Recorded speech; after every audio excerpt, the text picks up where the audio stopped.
Bonjour. J'aurais souhaité traiter avec vous de l'arrêt qui vient d'être rendu par la Chambre sociale de la Cour de cassation le 11 septembre 2019, qui reconnaît que les salariés, tous les salariés, peuvent solliciter l'indemnisation du préjudice d'anxiété qui résulte de l'exposition à une substance toxique. À travers cet arrêt, finalement, la Cour de cassation considère que le préjudice d'anxiété n'est pas circonscrit, n'est pas réservé aux salariés qui ont été exposés à l'amiante. Mais en fait, il peut s'étendre à toutes les substances toxiques. Donc vous voyez que c'est un arrêt qui est extrêmement important. Alors quelle est la solution qui est retenue par la Cour de cassation ? À quelles conditions le salarié peut-il solliciter cette indemnisation ? Eh bien, il y a 4 conditions qui sont exposées par la Cour de cassation. Le salarié doit prouver qu'il a été exposé à une substance nocive ou toxique qui a généré un risque élevé de développer une pathologie grave. Et il en est résulté un préjudice d'anxiété. Vous voyez, donc c'est ça les 4 conditions que le salarié doit démontrer devant le juge. Et s'il arrive à démontrer ces 4 conditions, eh bien, la Cour de cassation nous dit qu'il peut en obtenir l'indemnisation. Sur quel fondement juridique, quelle est la règle qui permet cette indemnisation ? Eh bien, c'est tout simplement l'obligation de sécurité de l'employeur. Et la Cour de cassation, et c'est ça qui est novateur dans cet arrêt, nous dit que cette obligation de sécurité, ça relève du droit commun.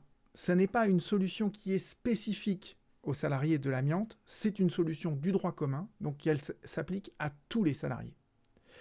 Et deuxième chose que fait la Cour de cassation dans cet arrêt, c'est qu'elle nous définit ce qu'est le droit commun de l'obligation de sécurité qui s'impose à l'employeur.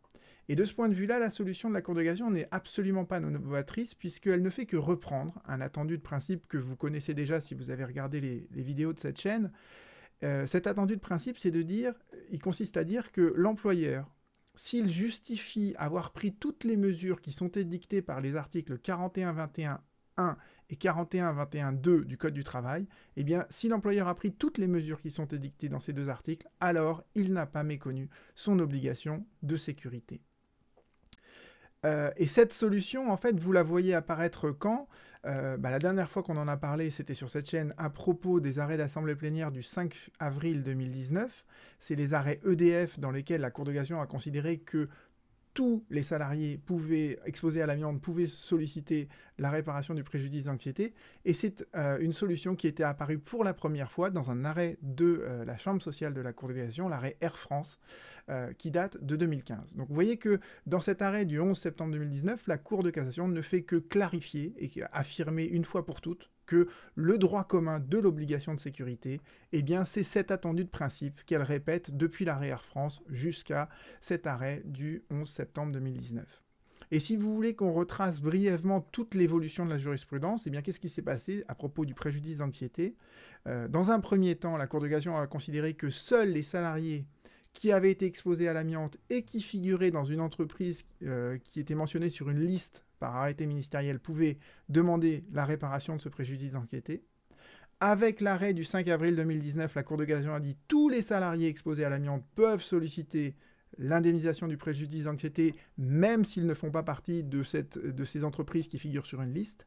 Et avec l'arrêt du 11 septembre 2019, la Cour de cassation vous dit le préjudice d'anxiété, ça n'est pas réservé à l'amiante, c'est valable pour toutes les substances qui sont toxiques. Donc vous voyez que la portée de cet arrêt du 11 septembre 2019, elle est énorme. En l'occurrence, il s'agissait en fait de mineurs qui avaient travaillé dans les mines de Lorraine et du Nord et qui ont été exposés à notamment la silice, des substances qui causent malheureusement des maladies très graves, mais qui n'est pas l'amiante. Et donc la Cour de cassation a dit qu'il n'y a aucune raison de cantonner le préjudice d'anxiété à l'amiante, parce qu'il y a d'autres substances nocives, toxiques, qui créent des maladies extrêmement graves, aussi graves que celles de l'amiante. Donc le préjudice d'anxiété, dorénavant, il est généralisé. Voyons brièvement ce que disent les articles 41.21.1 et 41.21.2, et pour que vous les compreniez, je voudrais prendre un exemple. L'exemple, par exemple, des charges lourdes. D'accord ? Dans une entreprise, parfois, il y a des postes de travail sur lesquels on est obligé de porter des choses qui sont lourdes. Je pense notamment aux caissiers, tout simplement, dans les caisses des supermarchés, qui doivent porter chaque jour, et on a fait le calcul, en cumulé, ils portent des charges qui correspondent à 1 tonne, voire plus d'1 tonne de marchandises par jour. Dans les usines, évidemment, on porte des charges aussi qui sont très très lourdes. Et que nous dit l'article 41.21.1 ? Il nous dit que l'employeur, en fait, pour satisfaire à son obligation de sécurité, la première chose qu'il doit faire, c'est qu'il doit prévenir les risques professionnels. Donc il doit faire en sorte d'éliminer ces risques. Donc par exemple, pour les charges lourdes, on sait que c'est un risque professionnel puisque ça va créer des troubles musculo-squelettiques, des sciatiques. Donc l'employeur va faire en sorte que dans une usine, par exemple, le salarié n'aura pas à porter des choses qui sont trop lourdes. Des bidons, en fait, ils seront plus petits plutôt que de soulever des véritables tonneaux. Voyez. Donc ça, c'est la première action que doit faire l'employeur, c'est de prévenir les risques qui existent dans l'entreprise. Deuxième chose que l'employeur doit faire, c'est qu'il doit informer le salarié sur les risques auxquels il est malheureusement exposé et qui ne peuvent pas être éliminés. D'accord ? Il doit informer le salarié et il doit également former le salarié. Si on reprend l'exemple des charges lourdes, classiquement, l'employeur va faire en fait ce qu'on appelle une formation posture et geste, pour apprendre aux salariés que quand on soulève une charge lourde, faut bien le faire avec le dos droit, etc. Donc ça, c'est la deuxième chose que l'employeur doit faire, informer et former le salarié. Troisième chose qu'il va faire aussi, c'est essayer de trouver des moyens qui sont adaptés à la situation de production de l'entreprise. Donc par exemple, pour le port de charges lourdes, il pourra peut-être mettre à la disposition du salarié des chariots élévateurs, si c'est possible. D'accord ? Et enfin, l'article nous dit que cette obligation de sécurité, elle n'est pas figée une fois pour toutes, elle n'est pas exécutée par l'employeur à un moment donné. L'employeur doit constamment en fait réactualiser et employer des moyens nouveaux pour préserver les salariés des risques auxquels ils sont exposés. Et si on reprend par exemple les charges lourdes, à l'heure actuelle, on est en train de mettre en place des exosquelettes, et bien peut-être que quand ces exosquelettes seront véritablement opérationnels et abordables, et bien les entreprises, plutôt que de proposer des chariots élévateurs aux salariés, vont les doter d'exosquelettes. Voyez, donc vous comprenez bien cette logique de l'article 41.21.1 et de tout ce qu'il impose en fait à l'employeur et que le juge va regarder. L'article 41.21.2, je ne vais pas l'exposer en fait en détail, vous pouvez mettre la vidéo sur pause pour lire le texte plus précisément, mais en fait il vous énonce les principes généraux de prévention que l'employeur doit suivre. Voyons maintenant quelle est la portée de l'arrêt du 11 septembre 2019, parce que je pense que ça c'est très très important. On nous dit que le préjudice d'anxiété, c'est à chaque fois que le salarié a été exposé à une substance nocive ou toxique qui a créé, en fait, qui génère un risque élevé de pathologie grave.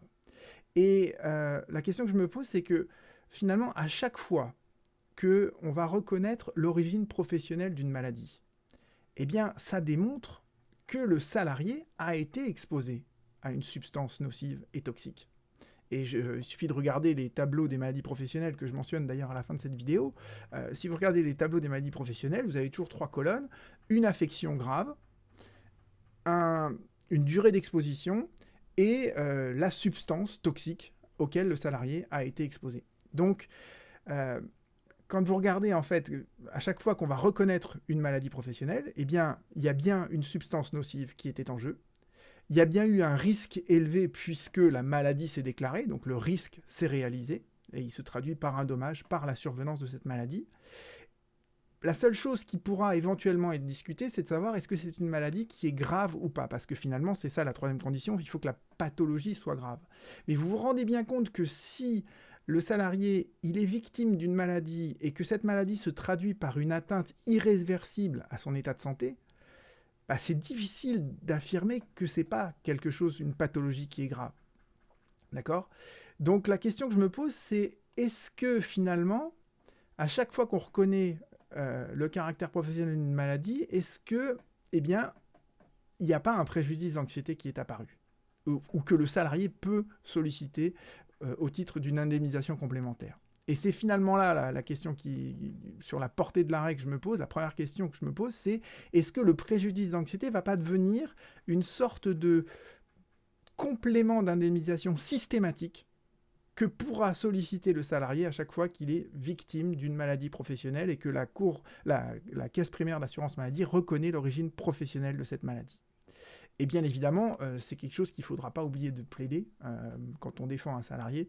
C'est à chaque fois qu'il y a une maladie professionnelle, dire il y a aussi un préjudice d'anxiété et d'essayer d'obtenir un petit peu de rab, entre guillemets, d'indemnisation au titre du préjudice d'anxiété. Mais la portée de l'arrêt, à mon avis, elle est encore plus problématique parce que la Cour de cassation, pour l'instant, nous dit le préjudice d'anxiété, c'est seulement quand on a été exposé à une substance toxique. Et à mon sens, il n'y a aucune raison de limiter la solution de la Cour de cassation aux substances toxiques.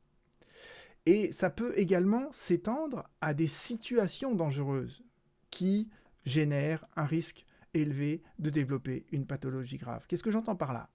Si vous regardez les tableaux des maladies professionnelles, eh bien vous vous rendez compte qu'il y a beaucoup de maladies professionnelles qui ne sont pas causées par l'exposition à une substance qui est nocive, mais qui résultent en fait, ces maladies professionnelles, elles résultent d'une situation dangereuse.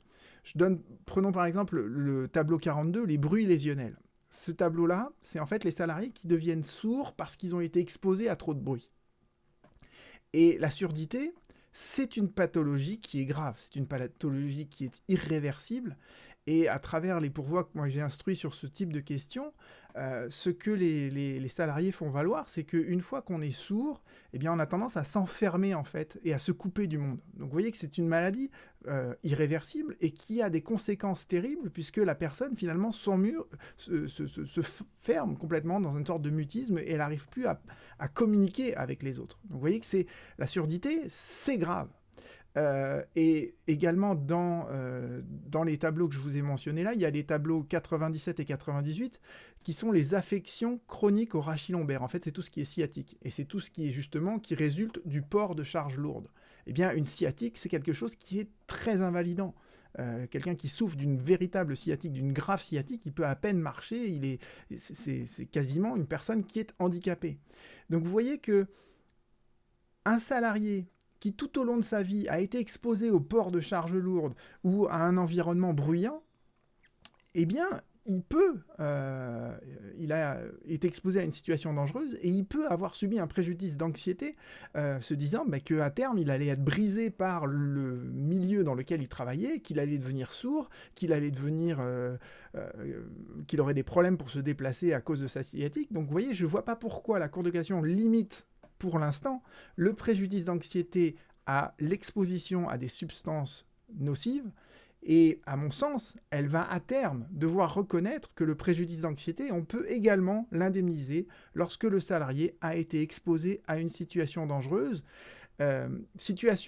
qui a engendré un risque, et ce risque lui-même s'est concrétisé puisque le salarié se retrouve victime d'une des maladies professionnelles qui sont listées dans les tableaux que vous voyez apparaître à côté, juste ici. Voilà, donc vous voyez, c'est un arrêt qui est très important puisqu'il marque une évolution dans la jurisprudence de la Cour de cassation, mais cette évolution, à mon avis, on n'en a pas encore déroulé toutes les conséquences possibles, et je pense qu'à terme, cet arrêt aura encore d'autres conséquences. Je vous remercie pour votre écoute. Sous la vidéo, vous retrouverez bien évidemment l'arrêt de la Cour de cassation dont je viens de vous parler. Vous retrouverez également les tableaux des maladies professionnelles qui figurent dans le Code de la Sécurité sociale.